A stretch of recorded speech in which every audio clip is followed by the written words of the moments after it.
बोली लचकी कमरिया बन जाई लवंडा हम त पेनी के सड़िया।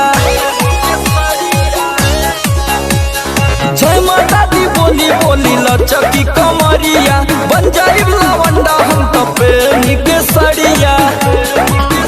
वैलू बेस वाला डीजे के बढ़ाई के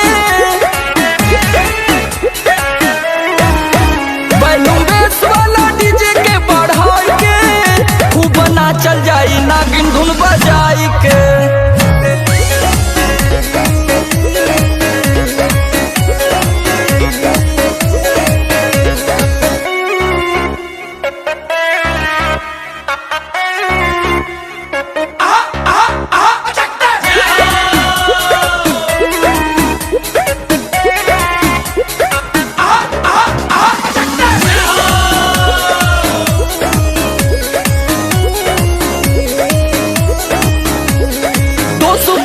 कटी जाई माई के दुआरिया साल भर धारी ना कवनो बेमरिया।